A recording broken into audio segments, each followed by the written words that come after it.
Ассалаумағалейкум достар. Бүгінгі әңгіме түнде жалғыз қалған кезде көп адамды ойландыратын бір сезім туралы. Кейде үйде ешкім жоқ сияқты, бірақ біреу жүргендей болады. Бұл жай қорқыныш па, әлде түсініксіз сәйкестік пе? Бүгінгі оқиға көрермен жіберген әңгімелердің бірі. Соңына дейін көріңіз. Себебі соңында болған жағдайдың жауабын өзіңіз іздейсіз. Бұл оқиға Шымкент жақтағы бір отбасында болған екен. Кейіпкердің атын өзгерттік. Біз оны Жанар деп атайық. Жанар жолдасымен және 3 баласымен бірге жалдамалы үйге көшкен. Басында бәрі жақсы болған. Үй кең, тыныш, бағасы да қолжетімді. Бірақ көшкеннен кейін бірнеше аптадан соң біртүрлі нәрселер байқала бастапты. Алғашында мән бермеген.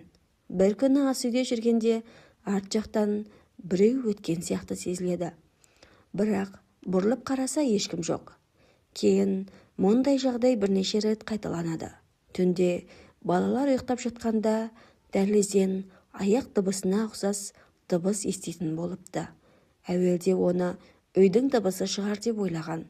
Өйткені жаңа үйде әртүрлі дыбыс болуы мүмкін ғой. Бірақ бір түн ерекше есте қалыпты. Жолдасы іс-сапарда болған күн екен. Балалар ұйықтап қалған. Үй тыныш. Түнгі шамамен сағат 3-терде Жанар оянып кетеді. Неге екенін өзі де түсінбейді. Бірақ бір түрлі сезім болғанын айтады. Біреу үйдің ішінде жүргендей.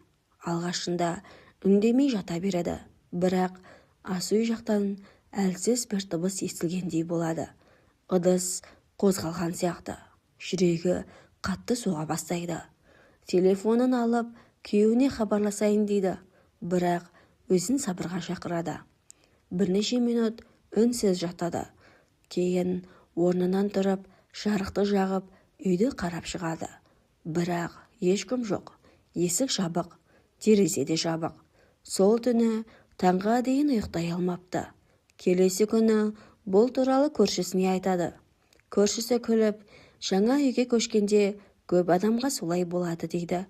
Кей адамдар жаңа ортаға үйреніскенше мазасыздануы мүмкін екенін айтады. Расында, психологтарда стресс пен шаршау кезінде адамның дыбыстарды басқаша қабылдауы мүмкін екенін айтады. Бірақ Жанар бір нәрсені ұмыта алмайды. Бірнеше күннен кейін баласы, анашым, кеше түнде дәлізде біреу жүрген бе деп сұраған екен. Жанардың айтуынша, дәл сол сұрақтан кейін өзі қатты ойланған. Әрине, бұл жай сәйкестік болуы мүмкін. Балалар кейде түс көреді. Үйдің дыбысы да адамға ерекше естіледі. Бірақ осындай жағдайдан кейін көп адам бұрынғы сөздерді еске алады. Жаңа үйге көшсең, біраз уақыт үйрену керек деген сияқты. Ең бастысы қорқынышқа берілмеу. Кейде шаршау, уайым, стресс кәдімгі дыбысты да өзгеше естіртуі мүмкін. Ал сізде осындай жағдай болған ба? Үйде жалғыз отырғанда біртүрлі сезім болған кез болды ма? Пікірге жаза кетіңіз.